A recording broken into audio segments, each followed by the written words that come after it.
Будем говорить сегодня о трагическом событии, за которым, ну, думаю, без преувеличения следило очень много людей в Крыму на этих выходных. Будем говорить о том, что 27 июля в селе Строгановка Симферопольского района попрощались с трехлетним Мусой Сулеймановым, которого нашли мертвым после нескольких дней поисков. Напомним, что Муса Сулейманов пропал вечером 24 июля, а 26 июля Управление МЧС России по Крыму сообщило, что тело ребенка найдено в выгребной яме рядом с домом. В Управлении МВД России по Крыму утверждают, что ребенок утонул. Признаков насильственной смерти не обнаружено. Как сообщили в Управлении Следственного комитета России по Крыму и Севастополю, время наступления смерти соответствует времени исчезновения.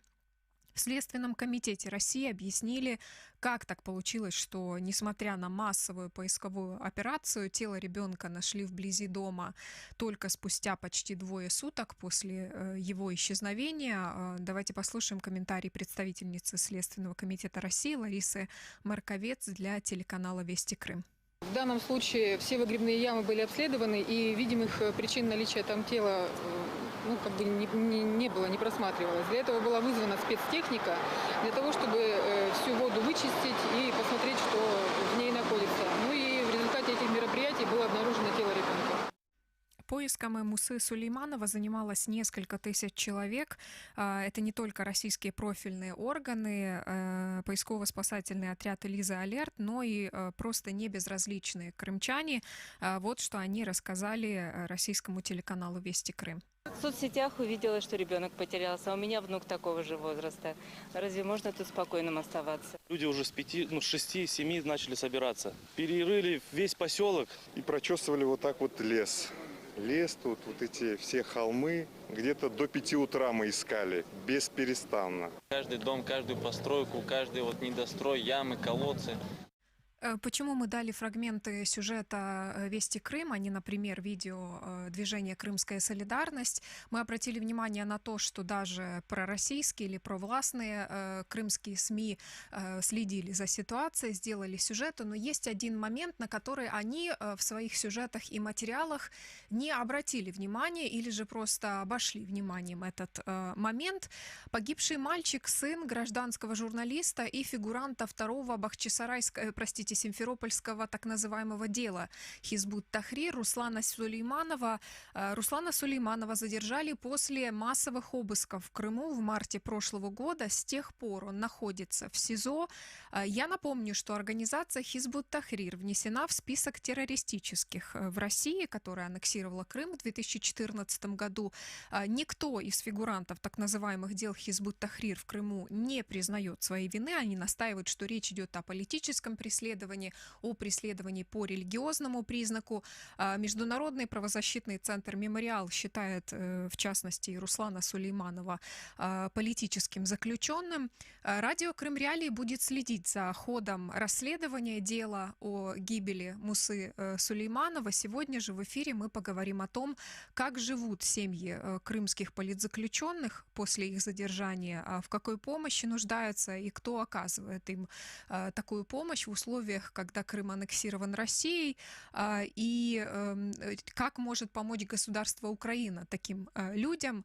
Я хотела бы еще такой момент упомянуть в нашем эфире перед тем, как мы перейдем к общению с нашими гостями сегодняшнего эфира. Общественная организация «Крымско-татарский ресурсный центр» 27 июля в своем заявлении обратила внимание на то, что после ареста Руслана Сулейманова, цитирую, «вся тяжесть содержания семьи, состоявшей из 3 малолетних детей, Мухаммеда 10 лет, Асие 6 лет и 3-летнего Мусы, а также родителей Зиры Сулеймановой и Сервера Сулейманова, легла на Эльзару, супруга Руслана». Конец цитаты. В Крымско-татарском ресурсном центре также напомнили, что защита Руслана Сулейманова несколько раз ходатайствовала об изменении меры пресечения из-за наличия 3 несовершеннолетних детей и 2 пожилых людей с различными заболеваниями, но эти ходатайства оставлялись без удовлетворения.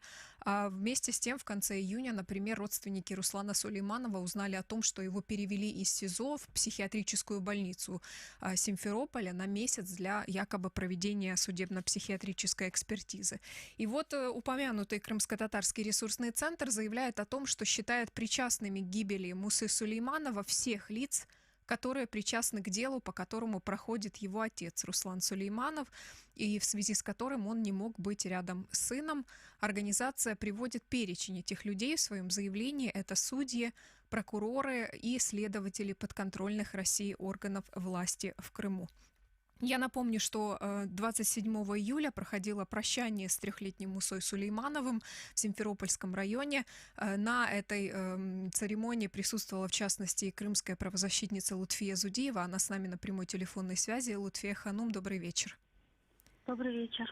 Как прошло прощание с мальчиком? Много ли было людей? Потому что наблюдали мы на выходных, что очень много людей присоединились к поискам.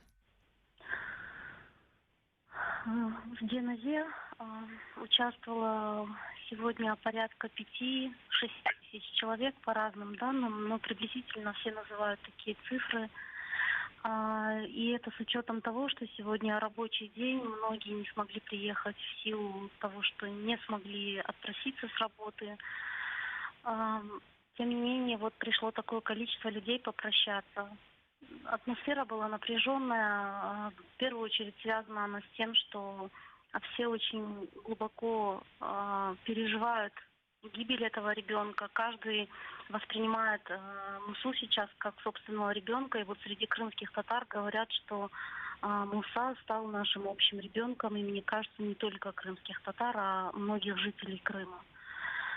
Тревожна она еще и потому, что он является сыном политзаключенного, и сегодня очень многие ждали, что следственная группа управления ФСБ в Крыму все-таки проявит какой-то акт милосердия, человечности и отпустят Руслана Сулейманова хотя бы попрощаться на час или на полчаса со своим сыном. Но, к сожалению, этого не произошло, и наши достаточно пессимистичные прогнозы в этой части, они оправдались. Руслана Сулейманова не было на похоронах своего сына, и вместо него в последний путь малыша провожали сотни людей, которые приехали из разных городов Крыма.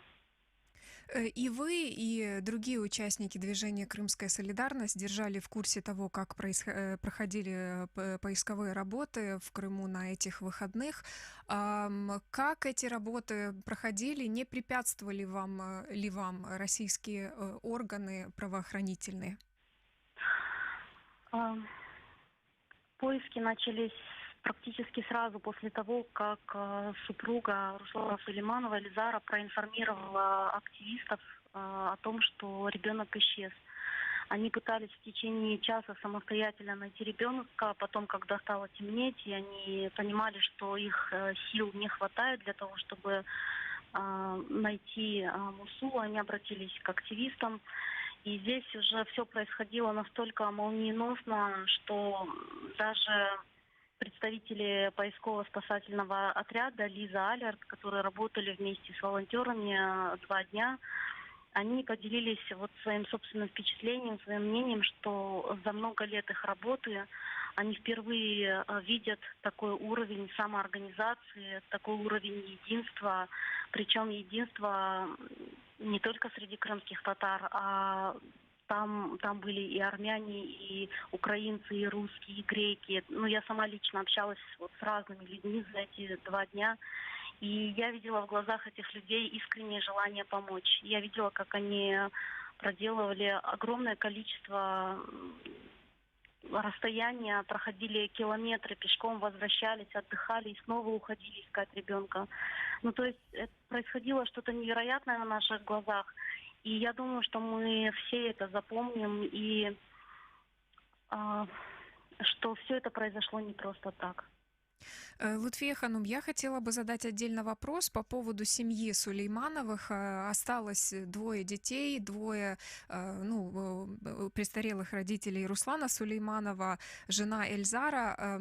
Как складывалась ситуация в семье Сулеймановых после задержания Руслана Сулейманова и в чем сейчас нуждается семья? Возможно, уже вы можете сделать какие-то выводы.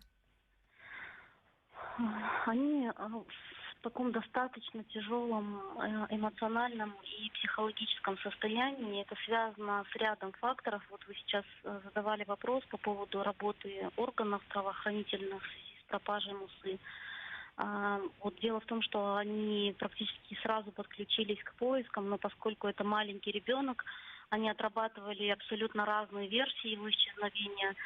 И вот помимо какой-то бытовой версии о том, что ребенок мог, что это несчастный случай, и помимо версии о краже ребенка, отрабатывалась в том числе версия, что это какая-то преднамеренная или умышленная провокация, которую родственники, семья могли вот затеять с целью того, чтобы привлечь внимание к ситуации с Русланом Сулеймановым. Ее в первые же сутки ночью вывозили в Следственный комитет, где она прошла допрос на полиграфе по поводу исчезновения своего малыша.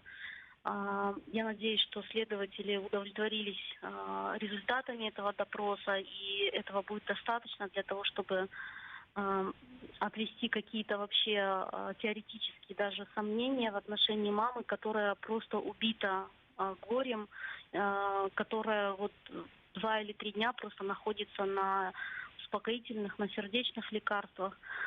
Вот в этой части очень сложно семье, очень сложно пожилым родителям, которые пережили, вот им уже под 80 лет обоим, они пережили 2 обыска в своем доме, причем достаточно такие агрессивные обыски были. У них арестовали 2 сыновей, сейчас погиб малыш, и я очень переживаю в первую очередь за состояние здоровья, за те последствия, которые могут возникнуть вот в результате ряда таких событий трагических, которые произошли буквально вот в отрезке 1 года. Также мы взволнованы состоянием самого Руслана Сулейманова. Мы недавно говорили о том, что у него обнаружены диффузные изменения в сердце. Он жаловался на боли в сердце. И мы переживаем, что вот эти новости, они могут каким-то образом пагубно, негативно сказаться на его состоянии здоровья. Сегодня вечером адвокат Лилия Гимиджи прошла к нему в СИЗО. Мы пока не знаем результатов этой встречи, она еще не вышла. Но как только она выйдет, мы сможем связаться и узнать, как прошла их встреча, как он воспринял новости во всем этом. И надеюсь, мы будем знать, что с ним сейчас происходит. Через адвоката сегодня передали пожелания от многих людей, от не только которые живут в Крыму, передавали огромное количество соболезнований, Чехии, Европы, разные люди абсолютно писали. И мы передали все эти соболезнования и передали фотографии с массовыми похоронами, чтобы Руслан мог увидеть, сколько людей переживают и находятся мысленно сейчас вместе с ним. Лутфия Ханум, еще вот такой вопрос, последний, он такой более общий. На самом деле фигуранты так называемых дел Хизбут Тахрир в Крыму — это несколько десятков крымских мусульман, преимущественно крымских татар. Как семьи фигурантов этих дел справляются, и кто оказывает им поддержку? Нет ли семей таких, которые остались без поддержки? Возможно, кто-то нуждается в ней особенно. В этой части важно говорить о том, что практически сразу, как появились первые семьи по политически мотивированным уголовным делам в Крыму, возникло объединение граждан, которые хотят помогать этим семьям. И вот если есть направление, которое занимается какой-то юридической, правовой или информационной работой, кроме этого есть направление, которое занимается социально-бытовой поддержкой семей. Это визиты в больницу, если дети заболели, их нужно срочно отвезти. Это какая-то материальная поддержка и так далее. И в этой части, знаете, существует у крымских татар эта традиция вообще еще с советских времен, когда на свадьбах, на дуа, на каких-то массовых мероприятиях собирались денежные средства, их передавали нуждающимся семьям или там, например, на выплаты штрафов активистам. И этот народный фонд, он просто не иссякал, потому что шло постоянное такое его пополнение, потому что люди знали, что вот сейчас в народе есть такие семьи или там такая ситуация, где нужно помочь финансово. И вот в частности сегодня, когда уже разошлись люди, мы посчитали те средства денежные, которые пришедшие попрощаться с Мусой люди добровольно жертвовали, они передавали семье. И там получилась достаточно такая большая сумма, это 500 000 рублей. Это вот один из таких примеров, когда люди поддерживают не только морально, но и материально, потому что они понимают, что семья осталась без опекуна. Они пришли во двор, они видели социально-бытовые условия семьи и понимали, что нужно каким-то образом сейчас помочь этой семье. Поняла. Спасибо вам большое за то, что вы к нам в эфир присоединились. Это была крымская правозащитница Лутфия Зудеева. Напомню, что в эфире радио Крым Реалии отталкиваемся сегодня от того, что 27 июля в Симферопольском районе прошло прощание, похороны трехлетнего Мусы Сулейманова, сына политзаключенного крымского Руслана Сулейманова. 24 июля вечером мальчик пропал. Почти 2 суток продолжались поиски. Причем этими поисками занимались не только российские правоохранительные органы в Крыму, не только профильные волонтерские организации, но и небезразличные крымчане, которые приехали на место, координировались. Но в воскресенье 26 июля сообщили в МЧС России по Крыму о том, что тело мальчика нашли в выгребной яме под домом, и якобы официальная предварительная версия, что мальчик утонул. Но открыто уголовное дело, следствие идет. Сделаем сейчас небольшую паузу и продолжим.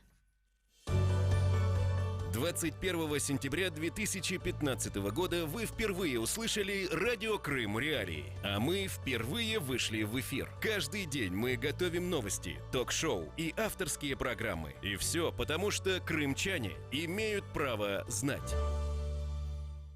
Вы слушаете радио Крым Реалии. В студии для вас работает Елена Римовская. Отмечу, в частности, о том, что в Меджлисе крымско-татарского народа заявили о том, что готовы предоставить помощь, чтобы выяснить объективные причины смерти трехлетнего Мусы Сулейманова в селе Строгановка под Симферополем. Об этом сообщил глава представительного органа крымских татар Рифат Чубаров. Он выразил соболезнования родным погибшего и добавил, что местонахождение тела мальчика, обстоятельства, которые привели к его смерти, цитирую, вызывают вопросы, ответы на которые следует искать после предания тела Мусы Сулейманова земли. Конец цитаты. Напомню, что Управление Следственного комитета России по Крыму и Севастополю возбудило уголовное дело по факту исчезновения Мусы Сулейманова, а Российская прокуратура Крыма возбудила уголовное дело по статье убийство малолетнего лица.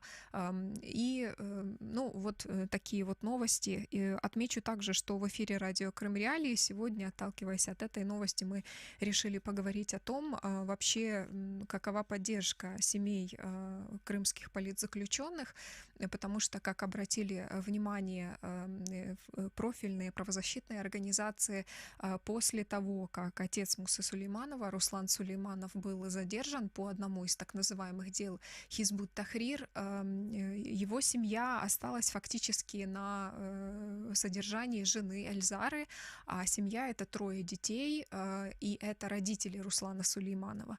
И тут можно напомнить о том, что на самом деле в Крыму есть целый ряд так называемых дел Хизбут Тахрир, и это речь идет о том, что всех этих крымчан обвиняют или в организации, или в участии в запрещенной в России организации Хизбут Тахрир. Эта организация не запрещена в Украине, но после 2014 года начали появляться такие дела. Сами фигуранты таких дел не признают свою вину, они считают себя политзаключенными, людьми, которых преследуют по религиозному признаку. Точно так же считают и украинские правозащитники, ряд российских правозащитников, тот же Международный центр правозащитный «Мемориал». Я напомню, что номер телефона 8 800 10 06 926. Мы сейчас делаем небольшую паузу и продолжим. Как обойти блокировку Крым Реалии? Не удается получить доступ к сайту Крым Реалии? Скачайте и установите программу «Псифон» через поисковик на компьютер или смартфон. Когда соединение установится, заходите на нужные сайты через обычный браузер. Крым Реалии. Крымчане имеют право знать.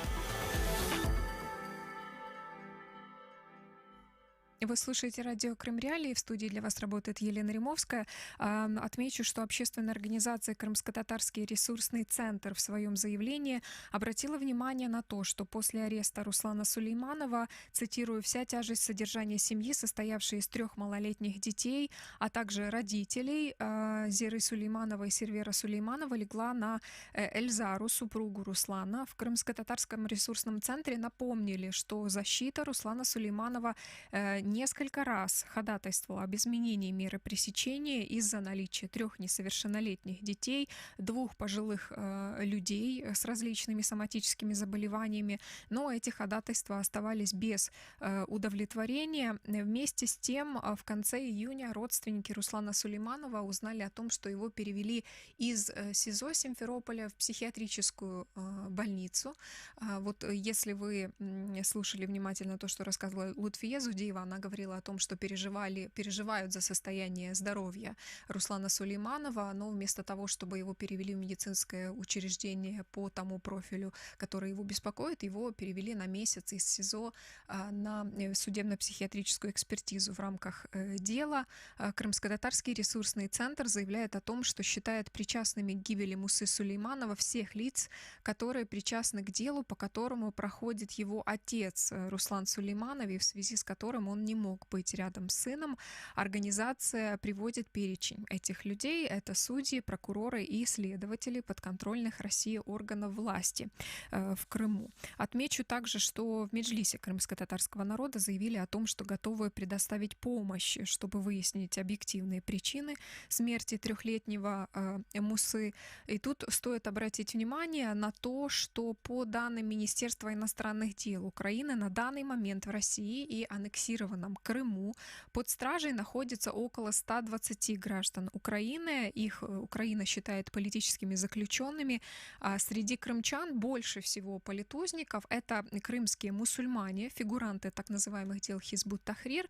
Это преимущественно крымские татары, но не только крымские татары. Есть еще, в частности, и так называемые дела украинских диверсантов, ряд других дел, которые не связаны между собой, то есть не являются такими групповыми, как дела, так называемые дела Хизбут-Тахрир или так называемые дела украинских диверсантов. Родственники крымских политзаключенных живут не только в Крыму, но и на материковой части Украины, а также в России. Я напомню, что номер телефона прямого эфира 8 800 10 06 926. Он бесплатный для звонков из Крыма. Кроме того, вы можете звонить нам с материковой части Украины 044 490 29 05. И трансляции наших эфиров доступны на YouTube-канале Крым Реалии и на Facebook-странице Крым Реалии. Оставляйте вы там свои комментарии. Я вижу, что есть люди, которые сомневаются в том, была ли случайная гибель мальчика. Но я опять-таки скажу, что радио Крым Реалии будет следить за ходом расследования. И тут стоит отметить, что российские правоохранительные органы, российская МЧС присоединилась к поискам, давали комментарии на выходных они о том, что работы проводятся, но будем следить за тем, каковы будут результаты. И пока предварительная информация такая. В Министерстве внутренних дел России сказали о том, что мальчик утонул, упав в выгребную яму рядом с домом. И спрашивали, в частности, у представительницы Следственного комитета России о том, почему так получилось, что вот этот факт обнаружили только спустя почти двое суток после того, как начались поиски, потому что в комментариях участников поисковой операции говорили о том, что вот эти все водоемы, выгребные ямы, в частности, проверили в первую очередь. И в Следственном комитете сказали о том, что такая особенность таких объектов, пришлось вызывать специальную технику, и только после того, как эта техника работала, удалось обнаружить тело мальчика, поэтому никаких пока таких, скажем, конспирологических версий мы не рассматриваем, но в любом случае за ходом дела, что случилось с Мусой Сулеймановым, радио Крым Реалии будет обязательно следить. Сегодня же в этом эфире мы говорим о том, как складывается судьба семей крымских политзаключенных, как в Крыму, так и поговорим о том, как складывается их судьба на материковой части Украины, потому что часть родственников крымских политзаключенных живет на материковой части Украины. И я предлагаю сделать небольшую паузу, и мы продолжим. Команда «Радио Крым Реалий». Серьезная, веселая, оперативная, дружная, любопытная. Утром и вечером мы вместе с вами. Вы слушаете радио Крым Реалии. Продолжаем наш эфир. В студии для вас работает Елена Римовская. Я, вижу, что продолжаются комментарии. У нас под Facebook, под YouTube трансляции спрашивают, что случилось с ребенком. Кто-то винит родителей, членов семьи в этом всем. Кто-то говорит о том, что виновата Россия. Кто-то не верит в официальную версию. Это ваше мнение. Я вас, поскольку призывала в начале эфира оставлять свои комментарии, поэтому у вас есть возможность это делать. Но призываю вас держаться в пределах, здравого смысла, и какой-то этики и морали. 8 800 10 06 926 — это бесплатный номер для звонков из Крыма. Напомню, что по данным Министерства иностранных дел Украины, на данный момент в России, аннексированном Крыму, под стражей находится около 120 граждан Украины, которых Украина считает политическими заключенными. Среди крымчан больше всего политузников — это крымские мусульмане, фигуранты так называемых дел Хизбут Тахрир, но есть еще в частности и так называемые дела, например, украинских диверсантов или же ряд других не связанных между собой дел. Как я уже говорила, родственники крымских политзаключенных живут не только в Крыму, но и на материковой части Украины, некоторые живут в России. Игорь Котелянец, брат бывшего политузника Кремля Евгения Панова. Напомню, что ФСБ России задержала Панова в Крыму в августе 2016 года. Его обвиняли в якобы подготовке теракта на полуострове, приговорили к 8 годам заключения. Сам Панов свою вину не признавал. В конце концов, он вернулся в Украину из российского заключения в сентябре 2019 года в рамках большого обмена. Брат Евгения Панова, Игорь Котелянец, на материковой части Украины возглавляет объединение родственников политзаключенных Кремля. Он с нами на прямой связи. Игорь, добрый вечер. Добрый вечер. Как складывается судьба семей политузников? Что бы вы могли рассказать о том, с какими проблемами они сталкиваются? Наверное, в случае вашего объединения это больше на материковой части Украины. Эти проблемы, они независимо от места расположения родственников, они у всех одинаковые. Во-первых, наша проблема номер один – отсутствие в законодательном поле урегулирования статуса политзаключенный, военнопленный и заложник. Существует законопроект о правовой и социальной помощи политзаключенным и военнопленным. Он был разработан в прошлом году совместно с нами, с Министерством ветеранов, презентован в ноябре, и до сих пор он несколько месяцев лежал на рассмотрении в офисе президента, и до сих пор он не внесен в Верховную Раду. Нам неизвестно, по каким причинам он не внесен, почему турборежим не сработал относительно этого законопроекта.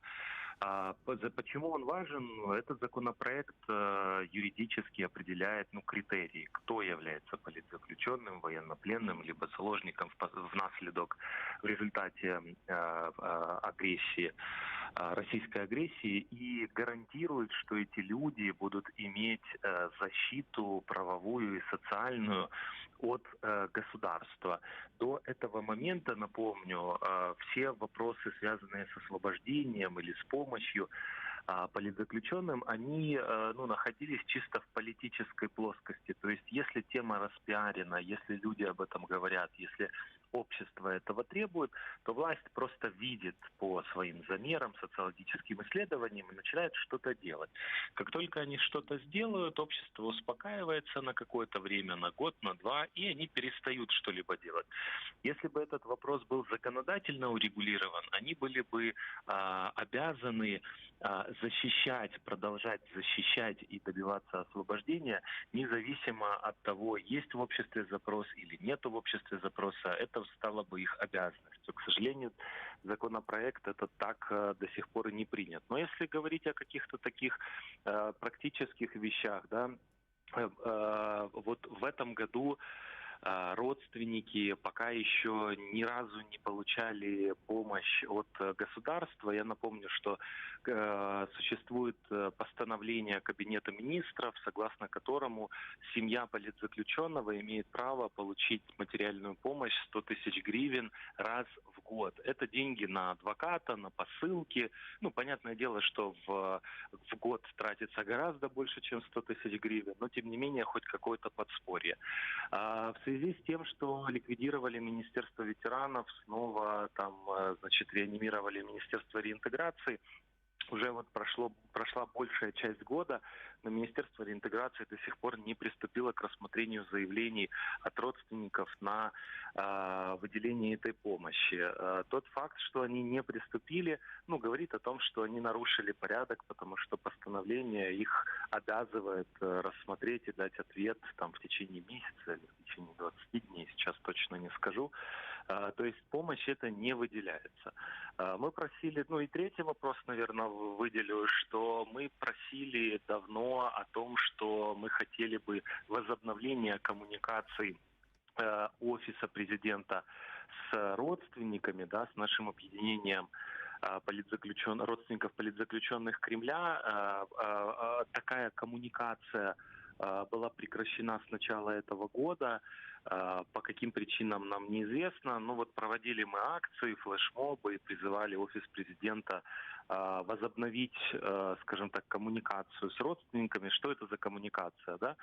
Мы хотим, чтобы офис президента периодически, скажем так, отчитывался, рассказывал, какие действия предпринимает президент и его администрация для того, чтобы освободить политических заключенных.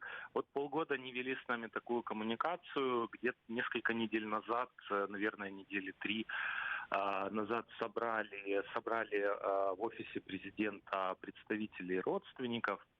Там от офиса президента присутствовал господин Подоляк. Это новое лицо, мы никогда раньше с ним не работали. Это советник главы офиса президента Андрея Ермака. И его Андрей Ермак делегировал в эту рабочую группу при офисе президента с родственниками обсуждать вопросы процесса освобождения. Игорь, я хотела бы уточнить, возвращаясь вы коснулись в частности темы законопроекта о поддержке политзаключенных. Я просто попросила бы вас уточнить номер этого законопроекта, потому что я очень хорошо помню, что их было вынесено на рассмотрение Верховной Рады несколько, и были даже законопроекты якобы о поддержке политзаключенных, против которого вы протестовали под стенами парламента.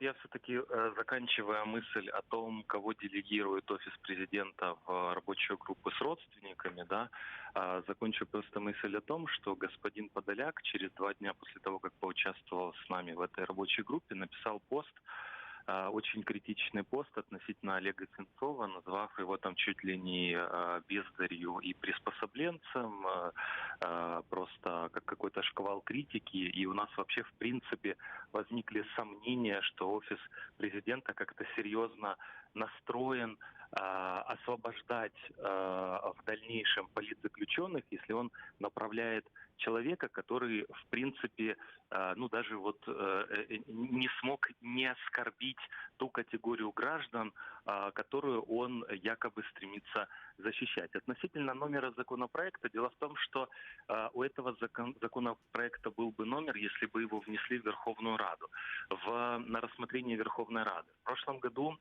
мы встречались с президентом, кстати, ровно год назад. У нас была встреча с президентом, на которой он пообещал, что когда мы разработаем законопроект о политзаключенных, о защите политзаключенных, он внесет его в Верховную Раду как президентский, как неотложный. Но этого не произошло. Сейчас, насколько мы знаем, этот законопроект лежал несколько месяцев в офисе президента на вычетке. Потом его только в апреле направили в Кабмин. Кабмин начал его согласовывать там по разным министерствам. Сейчас вот он находится там вроде бы на одной из стадий согласования. То есть он получит номер тогда, когда его все вычитают, министерство, имею в виду, он же еще ни разу не рассматривался. Да, я поняла. Я вот, к слову, хотела бы просто, я думаю, вам тоже будет интересно знать. Мы готовились к эфиру, и мы, в частности, пытались связаться и с представителями фракции «Слуга народа», которые входят в профильный комитет по правам человека. Нам удалось связаться с депутатом Нелли Яковлевой, и мы задали ей вопрос, с чем связано промедление в принятии этого проекта закона. Давайте послушаем, что она сказала. Він не розглядався, і поки що перспективи, коли він буде розглянутий, передбачити складно. Затримка пов'язана в першу чергу з тим, що був коронавірусний період, коли Рада працювала в режимі позачергових засідань. І відповідно накопичився той ряд питань, який трохи відклався у довгий ящик. Але я сподіваюся, що все ж таки з вересня місяця, тому що ми подавали цей законопроект теж на розгляд, як той законопроект, який необхідно прийняти в першу чергу.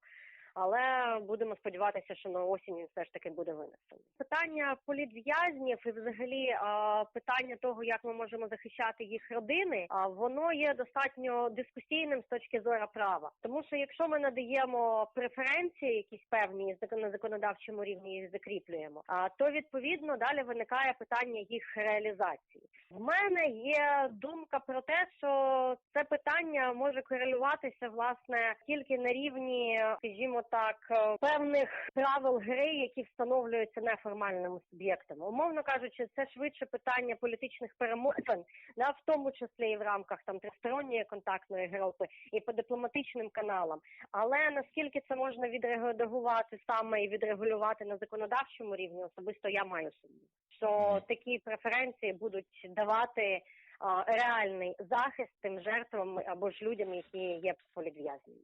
Это была депутат от фракции «Слуга народа» Нелли Яковлева. С нами же на прямой телефонной связи Игорь Котелянец, глава объединения родственников политзаключенных Кремля. Игорь, возможно, этот комментарий вызвал у вас какую-то реакцию. Игорь, вы с нами?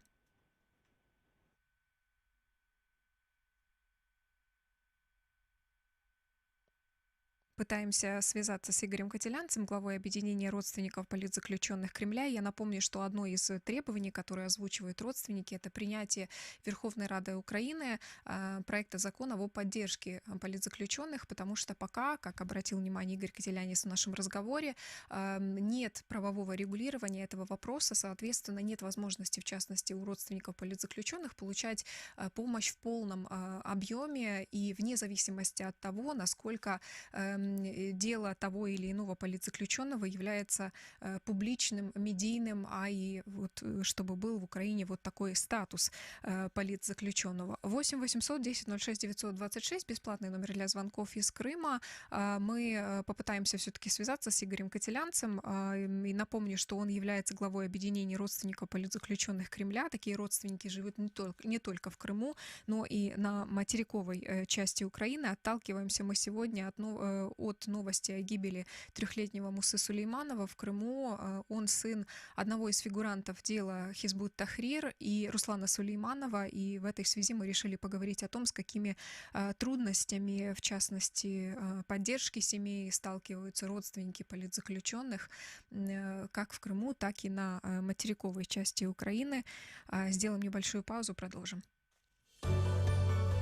21 сентября 2015 года вы впервые услышали «Радио Крым Реалии», а мы впервые вышли в эфир. Каждый день мы готовим новости, ток-шоу и авторские программы. И все потому, что крымчане имеют право знать. Начали мы наш эфир с того, что у нас была возможность расспросить у крымской правозащитницы Лутфии Зудиевой о том, как прошло прощание с Мусой Сулеймановым сегодня в Симферопольском районе. И спрашивали мы, в частности, о том, в какой, возможно, помощи нуждается семья Руслана Сулейманова, его жена, его двое детей, один ребенок погиб, его престарелые родители. И говорили мы, в частности, о том, что на уровне крымско-татарской общины в Крыму существует такая поддержка семей политзаключенных. К нам присоединяется по телефону Мумине Салиева, координатор проекта «Крымское детство» и жена одного из политзаключенных крымских Сейрана Салиева. Мумине Ханум, добрый вечер. Добрый вечер. Я Приветствую всех слушателей и вас. предлагаю начать как раз с вашего проекта. Расскажите, пожалуйста, «Крымское детство». Как возник этот проект и как он выглядит на практике? Проект поддержки и развития детей крымских политзаключенных возник в 2017 году, в октябре месяце, когда в Бахчисарае прошла вторая волна массовых обысков, в числе которых арестовали и моего супруга. Тогда количество детей-политузников приблизилось к цифре 100, и это такая большая, скажем, круглая цифра, она очень сильно ударила по мне, как по матери. У меня с супругом 4 детей. И на тот момент я понимала, что дети — это самые беззащитные существа, которые в этой ситуации, наверное, страдают больше всего.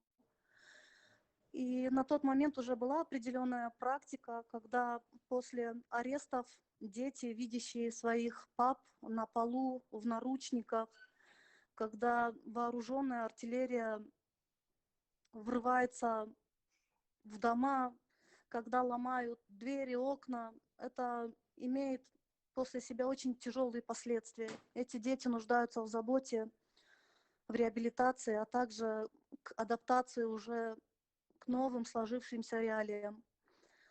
И поэтому в тот момент в этой инициативе огромную поддержку и вдохновение оказали люди, которые по специальности педагоги, психологи, учителя, воспитатели.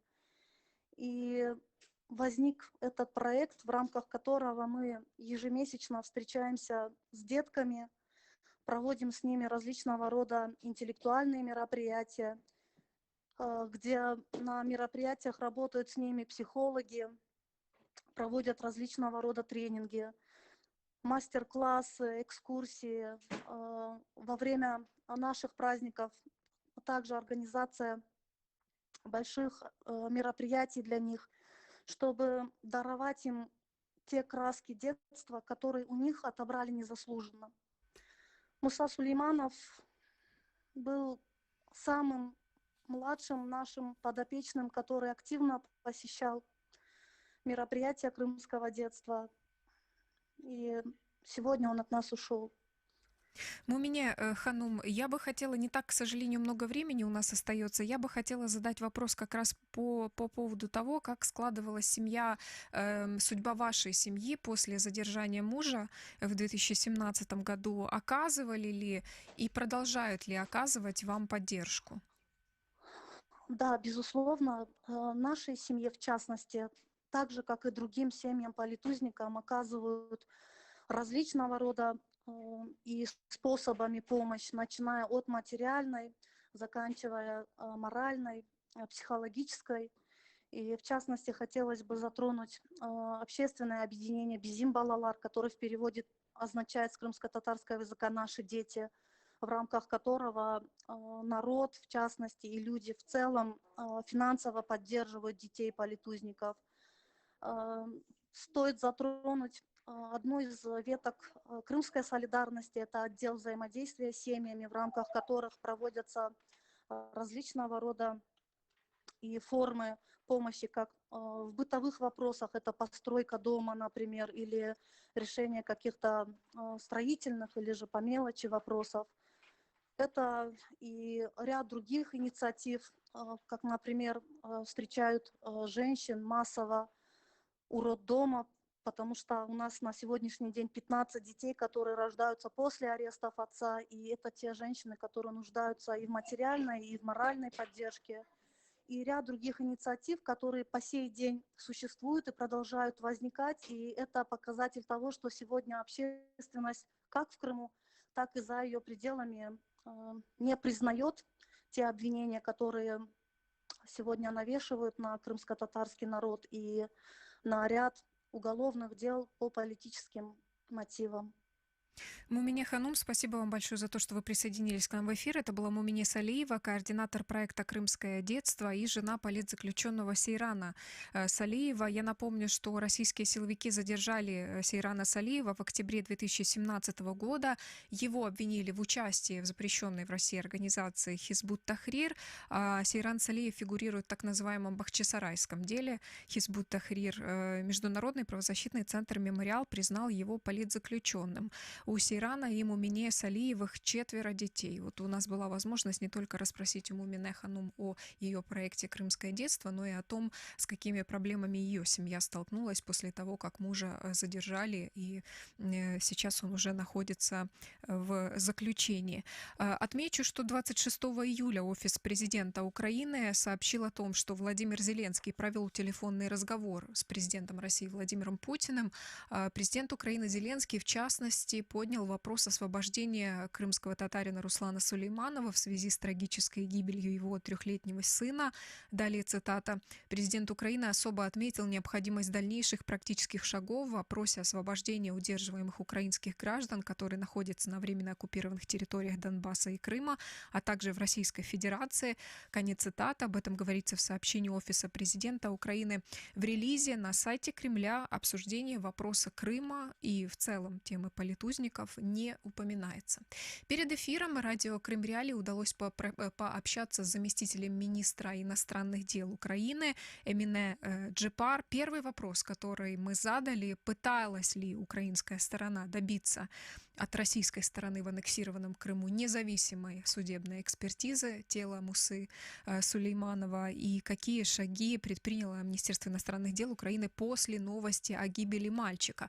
С Эмине Джипар беседовала наша коллега Альона Бадюк. З приводу організації судово-медичної експертизи у МЗС, на жаль, є обмежені можливості, тому що немає доступу фізичного до тіла хлопчика. Я спершу від імені Міністерства закордонних справ всієї нашої команди хочу висловити співчуття родині Сулейманових, як і всьому своєму народу кримських татар, які сьогодні дійсно переживають ці всі дні, коли тисячі людей шукали хлопчика, і сьогодні дженазія – це поховання, де тисячі людей зібралися, аби поховати Мусу. Це дійсно трагедія і це дійсно таке людське горе.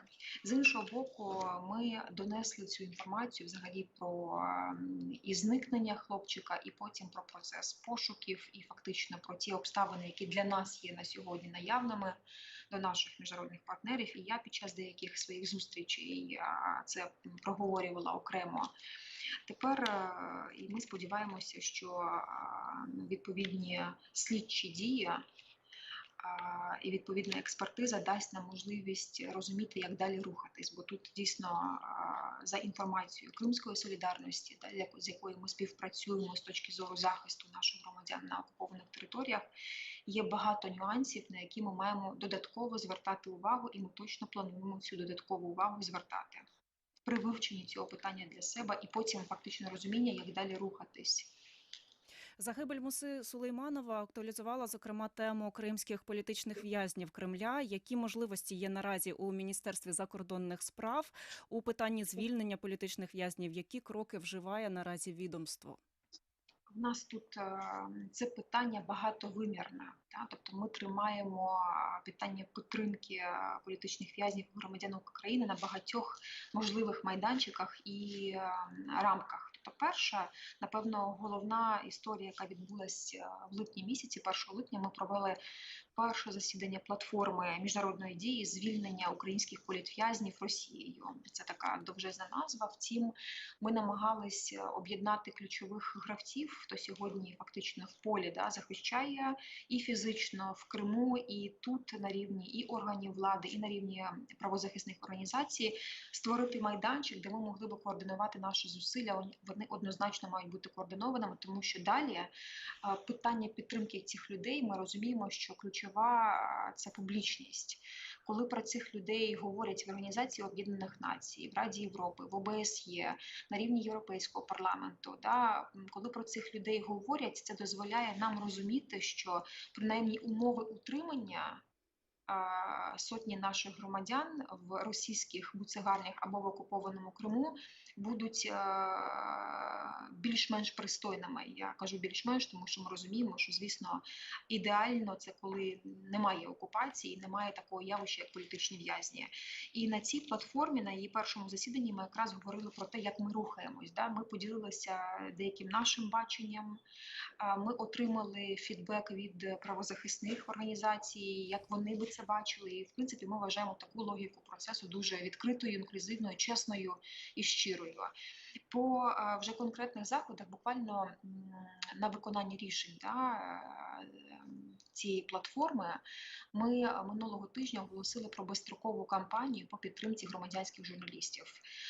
Разом з Укрінформом, разом з провідними, тобто це теж така багатовимірна кампанія. Ми її стартанули з контенту разом зі світовими діджитал-митцями, які піднімали тему на свободи слова як такої, і через мову мистецтва вони привертали увагу до питань несвободи слова. І під цим гаслом ми хочемо привернути увагу до 11 історій громадянських журналістів. Це кримські татари, які фактично заповнили вакуум відсутності класичної журналістики на окупованих територіях, коли вони брали свої гаджети, телефони, смартфони, айпади, виходили під будинки, які обшукували, ходили на так звані засідання так званих судів, це судилища в буквальному сенсі, приймали участь в мітингах, вони теж це висвітлювали. Тобто фактично люди, завдяки яким ми дізнавалися, що відбувається в окупованому Криму, і на підтримку цих людей.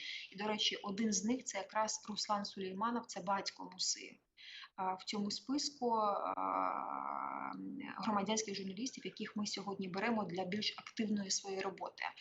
Я не хочу зараз видавати всі наші плани, скажу тільки один з них. Мова йде про інститут менторства.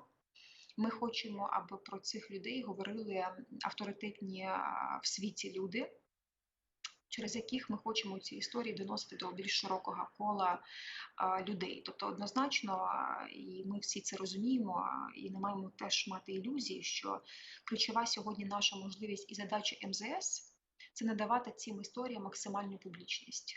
Тому що, як Ігор Козловський, відомий український вчений, який провів на Донбасі в підвалах багато часу, він тоді казав, що мої катування завершились тоді, коли про мене сказала посол США.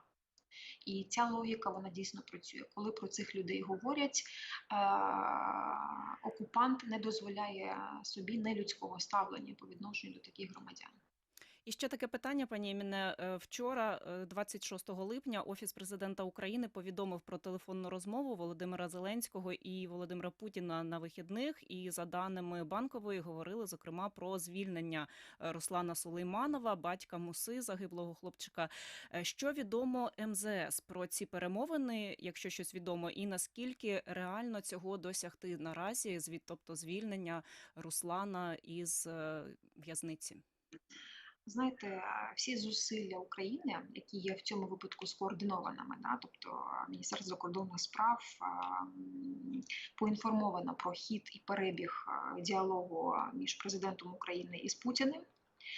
І дійсно, мені здається, звернення українського президента є дуже логічним і правильним з усіх точок зору. Одне єдине тут але, і це те, що не тільки в цьому контексті цього конкретної цієї історії, але взагалі в більш широкому контексті ми розуміємо, що будь-які зусилля наші впираються в одну стіну, яка називається Російська Федерація.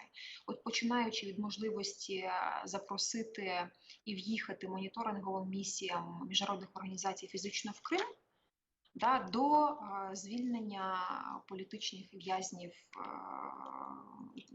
українських політичних в'язнів на окупованих територіях. Мені важко зараз коментувати можливість такого звільнення, тому що розуміти логіку представників Росії, і офіційних, і не дуже, достатньо складно, як на мене, 6 років поспіль ми це засвідчуємо. Відсутність такої логіки, коли фактично попираючи міжнародне право, попираючи десятки угод і двосторонніх, і багатосторонніх між Російською Федерацією і Україною, Російська Федерація здійснює злочини по відношенню до нашої держави з 2014 року починаючи. А чи відомо вам про якісь деталі цієї телефонної розмови? Тому що, наприклад, Офіс президента України сказав, що це питання обговорювалося, але, наприклад, на сайті Кремля цієї інформації немає, саме щодо Руслана Сулейманова. Знаєте, я, враховуючи сенситивність цього питання зараз для сім'ї, я не вважаю коректним ці деталі оголошувати. Тобто факт розмови, він вже є важливим. І ми сподіваємося, що хоча б якісь адекватні сили або люди зможуть вплинути на певні рішення, які дозволять Руслану Сулейманову повернутися додому. Втім, тут передбачати щось достатньо складно. Это была Эмине Джепар, первый заместитель министра иностранных дел Украины. С ней перед эфиром радио Крым Реалии пообщалась наша коллега Алена Бадюк. Напомню, что мы, в частности, упомянули информацию, которая была обнародована на сайте Офиса президента Украины о разговоре Владимира Зеленского с Владимиром Путиным. В этом разговоре, по версии Офиса президента Украины, упоминалась также и гибель 3-летнего Мусы Сулейманова в Крыму и тот факт, что его отец это крымский политзаключенный Руслан Сулейманов. В Офисе президента утверждают о том, что Зеленский поговорил с Путиным о необходимости освобождения Руслана Сулейманова и других политузников. О том, как оценивает этот разговор, мы спросили и депутата Верховной Рады от «Слуги народа» Нелли Яковлеву. Она является членом Комитета Верховной Рады по правам человека. Давайте послушаем. Розумієте, те, що такий діалог відбувся взагалі, те, що є комунікація між президентами, це завжди позитивна річ. Тому що якщо ми хочемо миру, то нам потрібен діалог. На жаль, без діалогу миру ніколи не буде. І якщо ми дійсно говоримо, що ми не можемо говорити з представниками ОРДЛО, то тоді дійсно давайте говорити і давайте власне шукати шляхи визволення наших, в тому числі політв'язнів, у діалогах з Москвою. Як правило, і я підтримую цю ідею, в Офісі президента дуже сильно зберігають таємниці з приводу окремих людей, які мають бути звільнені, або ж щодо яких має відбутися обмін. Це абсолютно вірно, тому що до остаточного факту взагалі звільнення будь-яка інша інформація може призвести до непередбачуваних наслідків і, власне, зірвати це звільнення, яке може відбутися. Коронавірус вплинув, власне, і наслідки пандемії вплинули і на ці процеси. Тому що, як ви пам'ятаєте, навіть на нормандській зустрічі у грудні була домовленість про звільнення всіх ідентифікованих на всіх ідентифікованих. І цього поки що теж не відбулося. Відбулося 2 міні-обміни треками. А відповідно, це та діяльність, яку можливо було зробити в рамках пандемії. Ми ж розуміємо, що звільнення це ж передбачає і певну організаційну частину щодо тих людей, які супроводжують ці процеси, щодо тих людей, які узгоджують всі деталі. Відповідно, це все потребує комунікації. Але вже зрозуміло, що нам потрібно жити, власне, в тих умовах, до яких ми вже, умовно кажучи, адаптувалися. І тому я думаю, що або ж я висловлюю глибокі сподівання на те, що цей процес зрушиться з місця. Это был комментарий Нелли Яковлевой, депутата Верховной Рады Украины от фракции «Слуга народа» и члена Комитета Верховной Рады по правам человека по вопросам деоккупации и реинтеграции временно оккупированных территорий. Спрашивали мы у нее о том, как она оценивает новости о разговоре президента Украины Владимира Зеленского и президента России Владимира Путина о Крыме, о Донбассе. Напомню, что в эфире радио Крым Реалии отталкивались сегодня от того, что 27 июля в Симферопольском районе прошло прощание с 23-летним Мусой Сулеймановым, которого нашли мертвым после нескольких дней поисков. Радио Крым Реалии продолжит следить за ходом расследования этого дела. Напомню, что Следственный комитет России открыл уголовное дело по факту пропажи и гибели мальчика. Но в нашем эфире сегодня мы говорили о том, чем живут семьи крымских политзаключенных, в какой поддержке они нуждаются, потому что 3-летний погибший Муса Сулейманов — это сын Руслана Сулейманова, фигуранта одного из так называемых дел Хизбут Тахрир в Крыму. Сам Руслан Сулейманов своей вины не признает, а его защита настаивает на том, что Руслан Сулейманов является политическим заключенным. В студии для вас работала Елена Римовская. До свидания.